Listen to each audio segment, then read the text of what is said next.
Hello hello. ये जो public है ये सब जानती है, पब्लिक है ए बाबू, ये पब्लिक है पब्लिक।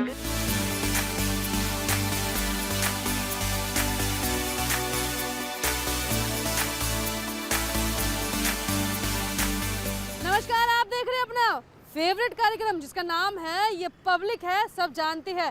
आज इंडिया टीवी का जो सिलसिला है वो गाजियाबाद जिले के साहिबाबाद विधानसभा क्षेत्र पहुंच चुका है, जहां पर वर्तमान विधायक सुनील शर्मा हैं, जिन्होंने अमरपाल शर्मा कांग्रेस के प्रत्याशी को 2017 में हराया था। अगर यहाँ सीट की बात की जाए तो लगभग 11 लाख से ज़्यादा यहाँ पर मतदाता हो चुके हैं, जो कि वोट में एक अहम भूमिका निभाते हैं। और जातीय समीकरण की बात की जाए तो वैश्य, ब्राह्मण और इसी के साथ मुस्लिम समुदाय की भी बड़ी भूमिका यहाँ पर है। चलिए बातचीत करते हैं, लोगों से जानते हैं उनका रुझान जानने के लिए कि इस बार 2022 में लोगों का मन क्या कहता है।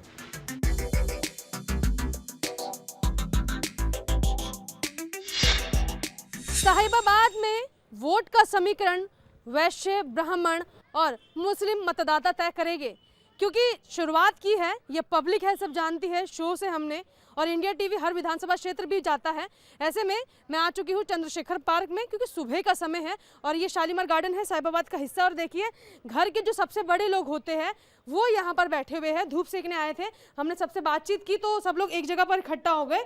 और मैं शुरुआत करती हूँ सबसे पहले आपसे बातचीत से। साहिबाबाद में सबसे बड़ी समस्या जाम है। जाम है, उसके अलावा मेन चीज़ है सड़कें, गड्ढे, पानी की समस्या। पानी की तो इतनी नहीं है, अब मेन तो यही है बस इस टाइम। यानी कि जो है जाम यहाँ पर सबसे बड़ी समस्या है, सड़क यहाँ पर सबसे बड़ी समस्या है। समस्या क्या, यहाँ गड्ढे हैं, बहुत गड्ढे भरने हैं और यहाँ आने जाने की असुविधा होती है। सारी जगह रोक रखी है इन लोग दुकानदारों ने बहुत ज़्यादा, जिससे हमें प्रॉब्लम होते जाने आने जाने की। और यानी कि अतिक्रमण ज़्यादा हो रखा है। हाँ, अतिक्रमण भी ज़्यादा हो रहा है, ये भी बात है। आपको क्या लगता है? हाँ जी, अतिक्रमण बहुत ज़्यादा है, इधर उधर जाने की बड़ी दिक्कत है। दूसरे बंदरों की बड़ी दिक्कत हो, बंदर जो है ना सारे आजकल कपड़े उपड़े सब ले जा रहे हैं। मुझे ये बताइए, पहाड़ से तो सब लोग यहाँ आए, पलायन का एक बड़ा मुद्दा रहा, लेकिन क्या साहिबाबाद में आके रोजगार से संबंधित समस्या अभी भी बनी है? रोजगार की समस्या तो रहती ही है, जनसंख्या का वृद्धि का आभास है। और जहाँ तक उत्तराखंड के पलायन का सवाल है, कोविड काल से लेकर पूर्व में भी सभी लोग प्रयासरत हैं। पहाड़ी लोग चुनाव में क्या इफेक्ट डालेंगे? एक अस्पताल साहिबाबाद क्षेत्र के अंदर अभी तक हमें उसका इंतजार है, और यदि एक विद्यालय या कॉलेज अगर यहाँ बन जाए तो एक सुखद एहसास हम सभी को। ये कह रहे हैं कि एक विद्यालय एक कॉलेज यहाँ बन जाए। आप आगे की तरफ आइए, पीछे बोल रहे थे आप, विद्यालय कॉलेज की सुविधा यहाँ उपलब्ध नहीं है। जी जी बिल्कुल बनना चाहिए, लेकिन मैं सबसे बड़ी बात सरकार के लिए एक चीज़ कहना चाहता हूँ। अगर देश चाहिए तो मोदी चाहिए, और स्टेट में यूपी में अगर विकास चाहिए और युवा को मजबूती चाहिए तो योगी चाहिए। साहिबाबाद में आप रहते हैं? जी जी बिल्कुल। यहाँ पे सबसे बड़ी समस्या जो होती है जल भराव को लेकर होती है, क्योंकि कहा जाता है जब बारिश आती है तो स्थिति खराब हो जाती है। हाँ, जल भराव की स्थिति है। लोहिया पार्क के सामने तो इतना पानी भर जाता है कि वहाँ से गाड़ी भी नहीं निकल सकती, बहुत पानी हो जाता है। ये तो समस्या है, लेकिन युवा से आप पूछें, हमसे पूछ रहे हैं आप, तो सरकार से हम इतने खुश हैं।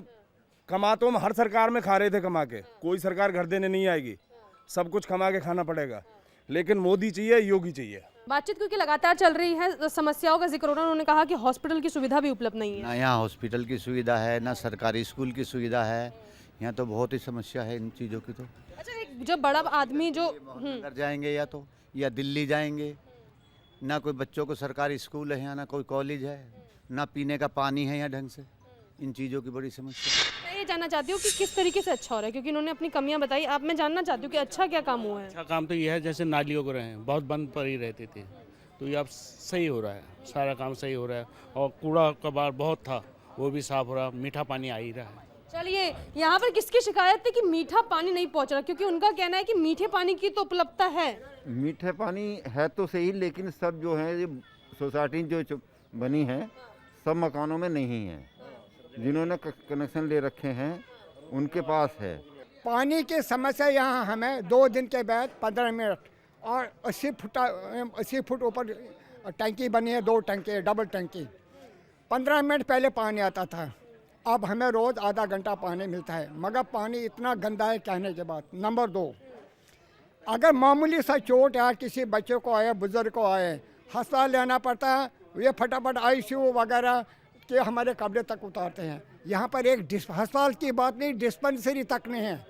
मैंने यहाँ MLA साहब को 4 साल पहले रिक्वेस्ट की कि सबसे पहले हमें एक डिस्पेंसरी यहाँ दे दो।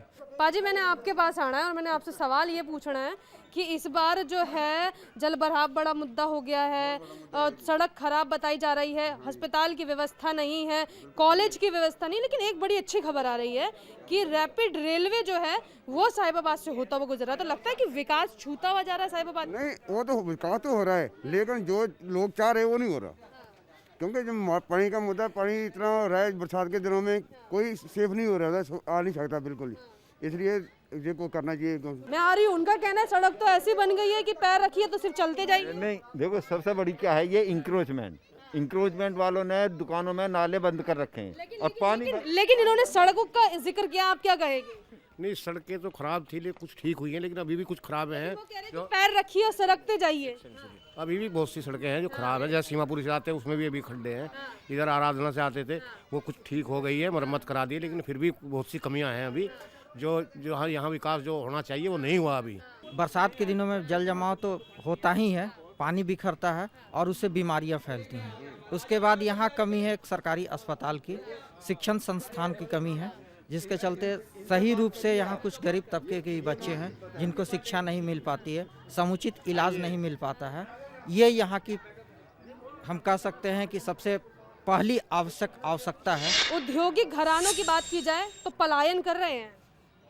अभी जो हालात चल रहे हैं उसमें ऐसी स्थिति ज़्यादा नहीं है, लेकिन फिर भी मज़दूरों के अंदर भय की स्थिति बनी हुई है, और इस भय को देखते हुए जो पूर्व के अंदर जो स्थिति यहाँ पे बनी थी उसमें सरकार को चाहिए कि यहाँ की जो हॉस्पिटल व्यवस्था है उसको मजबूत करने पे भी ध्यान दे, क्योंकि इसके बिना वो मंजर फिर से दोबारा ना हो, और आ भी सकता है, तो इसके लिए सोचने का विचार। चलिए, एक तबका आपको दिखाया घर के बड़ों का, आगे की तरफ चलते हैं। पूरा पार्क में जो है यहाँ पर लोग आपको नजर आएंगे, क्योंकि सुबह का टाइम है और धूप सेक रहे हैं, तो सभी बड़ों का शुक्रिया।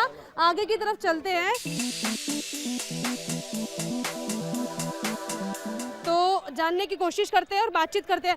औद्योगिक घरानों को लेकर बड़ी परेशानियां बताई जा रही है। यहाँ की आम जनता की जो सबसे बड़ी मांग थी गंगा जल पे भी अभी तक बहुत कुछ नहीं हो पाया है, और लगभग साहिबाबाद विधानसभा की लगभग 11 लाख आबादी गंगा जल को लेकर प्रभावित है, तो हमें गंगा जल पे भी ध्यान देना पड़ेगा। और हम अगर मुद्दे की बात करें तो स्वास्थ्य सेवा, जो इस कोरोना काल में दुनिया ने देखा, तो स्वास्थ्य सेवा को लेकर साहिबाबाद एक ऐसा विधानसभा क्षेत्र है जो देश का सबसे बड़ा विधानसभा है, और लगभग 35 लाख आबादी, अघोषित आबादी इस विधानसभा में निवास करती है, जो एक पूरा एक संसदीय क्षेत्र है। लेकिन यहाँ पे एक सरकारी अस्पताल नाम की कोई चीज़ नहीं है। यानी कि एक बड़ा मुद्दा है कि गंगा जल यहाँ नहीं है, पानी यहाँ नहीं है, समस्या जो है इस तरीके की नज़र आ रही है। लोग बैठे हैं, धूप सेक रहे, बातचीत करती हूँ। EWS का मुद्दा सबसे बड़ा मुद्दा बनते हुए नज़र आ रहा है, खासकर अगर हम बात करें पूरे प्रदेश में। आप भी युवा है, क्या सोचते हैं? मैम, ये केंद्र सरकार ने 2019 में EWS कानून बनाया था, उसमें इनने अन्य राज्यों में छूट दी थी, उम्र में छूट दी थी, शुल्क में छूट दी थी, मेरिट में छूट दी थी। हरियाणा में और राजस्थान में और अभी हाल ही में हिमाचल प्रदेश में ये लागू हो गया है। अभी तक उत्तर प्रदेश में ना ये लागू नहीं है। अभी 26 या 27 हज़ार वैकेंसी आ रही है उत्तर प्रदेश पुलिस की, उसके अंदर है ना हमें आयु में और शुल्क में और मेरिट में छूट चाहिए। क्यों चाहिए? क्योंकि 4 साल में वैकेंसी आती है, हम ओवरेज हो जाते हैं। सवाल मेरा यहाँ पर व्यापारी वर्ग से यही है कि क्या औद्योगिक घराने अब यहाँ से शिफ्ट होने लगे हैं, क्योंकि समस्या ये बताई जा रही है कि बिजली के दाम ज़्यादा आते हैं और ऐसे में लोगों को लगता है कि क्यों ना दिल्ली पलायन किया जाए। मैडम, बिजली का तो ये है कि जितना यूज़ करेंगे उसका फिर हम कमाई भी तो हम ही कर रहे हैं, और ये फ्री का चक्कर तो बेकार है। देखो, फ्री का तो ये है कि आज फ्री है, कल फ्री नहीं होगा। आपसे बातचीत करती हूँ कि ट्रांजिट सबसे बड़ा यहाँ का कैंप माना जाता था। साहिबाबाद की अगर बात करें, औद्योगिक घरानों की बात करें, लगता है समय के रहते औद्योगिक घराने भी अब यहाँ से जाने लगे हैं क्योंकि बिजली के बिल ज़्यादा आते हैं? नहीं, पहले पूर्व काल में ऐसा था, लेकिन अब के समय में सरकार जो है उस सरकार के हिसाब से औद्योगिक क्षेत्रों को सरकार ने बढ़ावा दिया है, और कानून व्यवस्था यहाँ की पहले से बहुत अच्छी है। अब हम भी अभी कभी घर से रात को अगर अंधेरे में निकलते हैं, बच्चे, हमारी घर की महिलाएं भी अगर निकलती हैं, तो मतलब सुरक्षित महसूस करते हैं हम लोग। बच्चे कहीं बाहर चले जाते हैं तो हमें चिंता नहीं होती कि बच्चा कितनी देर में आएगा, कोई दिक्कत तो नहीं होगी। आपको लगता है महिलाओं के लिए एंटी रोमियो स्क्वाड दल बनाया गया, महिलाओं के लिए मिशन शक्ति बनाई गई, महिलाओं के लिए 10-90 का जो है योजनाएं चलाई गई, तमाम चीज़ों से कुछ कानून व्यवस्था से फ़ायदा हुआ है साहिबाबाद को, क्योंकि सबसे बड़ी विधानसभा है ये? जी मैडम, फ़ायदा तो हुआ है मैडम। पहले जो है महिला सुरक्षित नहीं थी बिल्कुल भी। सपा की सरकार थी, महिलाओं को मतलब बदतमीज देखा जाता था। आज भाजपा की सरकार में अच्छी तरीके से देखा जा रहा है। क्या आपको लगता है कि जिस तरीके से औद्योगिक घराने यहाँ से शिफ्ट होने लगे हैं, लेकिन अब रैपिड रेल भी यहाँ पर आ रही है, रोपवे भी बन रहा है, तो लगता है साहिबाबाद में विकास के लिहाज से कुछ हुआ है? साहिबाबाद में आज अगर आप देखेंगे तो चारों तरफ जिस प्रकार से सड़कों का, रैपिड रेल का, मेट्रो का और अन्य जो भी ट्रांसपोर्ट है जिसका जाल बिछाया है, इसमें श्रेय जो है इस सरकार का जाता है। इससे पहले सिर्फ किताबों में काम होता था, लेकिन ज़मीनी स्तर पे कोई भी काम नहीं होता था। और जो औद्योगिक घरानों की जाने की बात है, अब वो जा नहीं रहे हैं, अब उन्हें एक सुरक्षा का माहौल मिल रहा है और यहाँ पे वो आना चाह रहे हैं। यानी कि आप कह रहे हैं कि घर वापसी की तैयारी है। एक बार आपसे बातचीत कर लेती हूँ। धूप लोग सेक रहे हैं, वैक्सीन की बात कर रहे थे, अब चलिए मुद्दा वैक्सीन से ही आपसे शुरुआत करती हूँ। लगता है जो एक सरकार ने लिया था टारगेट, वो पूरा हुआ है? साहिबाबाद में लोग जो है, पूरे लोगों ने वैक्सीन यहाँ पर लगाई है? हाँ हुआ है, पूरा मैक्सिमम लोग लगा चुके हैं। इस मिशन को किस तरीके से देखते हैं, वैक्सीन के मिशन को आप? मिशन ये है कि हर आदमी को लगनी चाहिए, और अब जिस हिसाब से ओमिक्रॉन आ रहा है इस टाइम, तो सावधानी बरतनी है और उसकी तैयारी गवर्नमेंट सरकार कर चुकी है। यहाँ पे RWA वाले भी बड़े परेशान हैं, उसको देखकर आपको क्या लगता है? क्योंकि समस्याओं का जो दामन है वो यहाँ पर शायद पीछा नहीं छोड़ रहा, लेकिन विकास की भी रेल बराबर पीछे भागती आ रही है। देखो, RWA एक समाज की बहुत जिम्मेदार कड़ी है और छोटे मोटे विवाद विषय वो हमेशा समाज के लिए उठाते रहते हैं। और RWA भी अच्छा प्रयास कर रहा है और यहाँ के जो लोकल पार्षद है वो भी इतना अच्छा काम कर रहे हैं। RWA भी शायद सहमत होगा इस काम से कि आप देख रहे होंगे जितने बैठने की बेंचें हैं, पार्क की स्थिति आप देख सकते हैं, सड़कों की व्यवस्था देख सकते हैं। दिन पे दिन अच्छा काम कर रहा है और बहुत अच्छे, देखो हर वक्त अभी भी वार्ड में कहीं ना कहीं खड़े होंगे। आगे की तरफ चलते हैं। उनका कहना है कि स्थानीय पार्षद भी अच्छा काम कर रहे हैं और ये जो बेंचेस यहाँ पे लगाए गए हैं वो भी व्यवस्था सरकार ने अच्छी की है। सड़कों को लेकर क्या कहना चाहेंगे कि व्यवस्था कैसी है? सड़कें बिल्कुल ठीक हैं, यहाँ की सड़कें कोई कमी नहीं। प्रदूषण को लेकर कुछ समाधान हुआ है? प्रदूषण के लिए हमारी सरकार, भाजपा सरकार जो इलेक्ट्रिक की तरफ को ले जा रही है वो बहुत बड़ा लक्ष्य है। वो आने वाले 2030 तक सभी गाड़ियों को NCR में इलेक्ट्रिक की सोचा जा रहा है। और हमारे विधायक सुनील शर्मा जी ने जितना काम किया है यहाँ साहिबाबाद में, हमारे यहाँ एयरपोर्ट बना है, डोमेस्टिक एयरपोर्ट बना है, आराधना से लेकर और गाजियाबाद तक का जो रोड था पूरा खराब रहता था, आज वो RCC रोड बना दिया गया जिसमें पानी भरा रहता था। और इसके अलावा क्या लगता है, जो अगर जिस तरीके से वैश्य समाज की बात की जाए, ब्राह्मण समाज की बात की जाए, क्या यहाँ पर जातीय समीकरण भी काम आएगा? नहीं, देखो जातीय समीकरण तो सब जगह चलता है, लेकिन अभी सब लोग भाजपा के साथ हैं। चलिए, इन्होंने तो अपना मत दे दिया। इस बार 5 साल में क्या काम देखा है और लगता है कि 22 में कुछ प्रभाव पड़ेगा इसका? बिल्कुल प्रभाव पड़ेगा और पूरे यूपी में चौमुखा चारों तरफ विकास हुआ है। साहिबाबाद के विकास के बारे में कुछ चर्चा कर दीजिए। साहिबाबाद के विकास के भी देखें कितने फंड यहाँ पे आए हैं, सारे काफ़ी रोजगार, सड़कें हुई हैं, नाली हुई हैं और वार्डों को देखते हुए उनको भी सुरक्षा को काफ़ी बढ़ाया गया है। रोजगार, युवाओं के लिए रोजगार, शिक्षा के मामले में अभी देखो योगी जी ने लाखों टैबलेट दिया युवाओं को लिए, तो युवा उससे ज़्यादा एक्टिव हो रहे हैं कि हम बीजेपी में रह के ज़्यादातर अच्छे तरह से। वर्तमान के विधायक काम कैसे कर रहे हैं? बहुत अच्छा काम कर रहे हैं, इनका विकास बहुत सराहनीय है, बहुत सबके बीच में जाना मिलना, मतलब अच्छे तरह से सब काम कर रहे हैं। बदमाश विधायक तो बहुत मिलते हैं, लेकिन ऐसा ईमानदार और सज्जन आदमी नहीं मिलेगा जिसको आप 24 घंटे कभी भी आप उनसे फ़ोन पर बात कर सकते हैं। ये पब्लिक है, सब जानती है, कार्यक्रम को लेकर लगातार बातचीत कर रहे हैं। क्या नाम है इसका? आयरा। अच्छा, आयरा अपने डैडी के साथ आई हैं। साहिबाबाद में आप लोग रहते हैं, आपको लगता है कि जो औद्योगिक घराने हैं वो यहाँ से पलायन करने लगे हैं, क्योंकि कई समस्याएं यहाँ पर अब आने लगी है? हाँ, थोड़ा बहुत तो परेशानी है ही यहाँ पे, पोल्यूशन की इतनी परेशानी है, उसकी वजह से भी थोड़ा मूव हो रहे हैं। रैपिड रेल जो आ रही है उसको लेकर क्या आपकी राय है? पावर में काफ़ी इम्प्रूवमेंट है एज कम्पेयर टू जो 5 साल पहले होता था, काफ़ी इम्प्रूवमेंट है। यहाँ के वर्तमान विधायक लगता है आपको अच्छा काम कर रहे हैं? पहले से बेटर कर रहे हैं और बेटर भी कर सकते हैं। चलिए, मतलब जनता कह रही है बेहतर कर रहे हैं, लेकिन और बेहतर कीजिए। मुझे एक साधारण सवाल का एकदम सटीक जवाब दे दीजिए। माननीय जो विधायक हैं यहाँ के, वो कैसा काम कर रहे हैं? क्योंकि लगातार शिकायतें बहुत आ रही हैं लोगों की, कह रहे हैं कि पिछले 5 साल में डेवलपमेंट नहीं दिखा। डेवलपमेंट तो अगर आप बात करें साहिबाबाद विधानसभा में, तो मैं तो ये कहूँगा कि डेवलपमेंट, इतना डेवलपमेंट हुआ कि अभी तक पिछली सरकारों में तो डेवलपमेंट नहीं हुआ है। और सुनील शर्मा जी ने बहुत ही डेवलपमेंट किया है और विकास के कार्य भी किए हैं। और साथ में सफाई को लेके, स्वच्छता को लेके और किसी भी कार्य को लेके, जब पार्कों की बात हो या किसी भी कार्यक्रम को लेके, वो उन्होंने आगे बढ़कर ही काम किया है। आपको क्या लगता है कि ये सब में कहीं पिसते हुए तो नजर नहीं आएंगे माननीय विधायक आपके? नहीं नहीं नहीं, ऐसा कुछ नहीं है। पहले की सरकारों में और अब की सरकारों में बड़ा अंतर है। आप कहते हैं कि जो भी चीज़ें हैं वो ग्राउंड पे देख सकते हो आप। पहले हमने यहाँ समाजवाद की गवर्नमेंट भी देखी है, हमने बीएसपी की गवर्नमेंट देखी है। मैं व्यापारी भी हूँ और आप ज़मीन से जुड़ा हुआ आदमी हूँ, अपनी ज़मीन है, खेती, सब चीज़ है। तो इतना परिवर्तन है कि आप सुख शांति का जीवन है। व्यापारी की कमर टूटी क्या कोरोना में? नहीं, ये कोरोना देखो ये एक वैसी महामारी है, इसमें सरकारों को दोष नहीं दे सकते। ये तो हम सबको मिलके ही लड़ने। चुनाव का मुद्दा तो नहीं बनेगा? नहीं, कोरोना कोई चुनाव का मुद्दा नहीं है। ये कोई एक आपदा है जिसका हल हम सबको मिलकर निकालना। सरकार के लिए इस पर ठिकाना नहीं फोड़ सकते। सर, प्रियंका गांधी वाड्रा से परिचित है। उन्होंने कहा 40% महिलाओं की भागीदारी होगी चुनावों में। एक तरफ गठबंधन आ रहा है, एक तरफ विकास नजर आ रहा है। इस बार जनता क्या सोच रही है?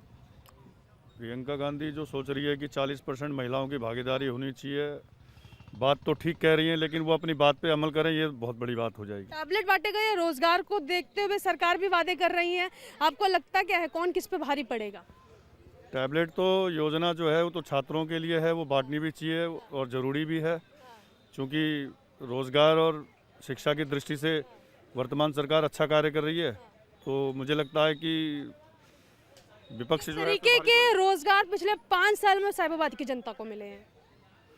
साहिबाबाद की जनता के लिए तो रोज़गार यहाँ पे जो अपना साइड 4 वगैरह है, यहाँ पे आप देखेंगे कि पहले की तरह जैसे पूर्व में जो संगठन हुआ करते थे उन्होंने काफ़ी बंद करवा दी थी फैक्ट्रियाँ।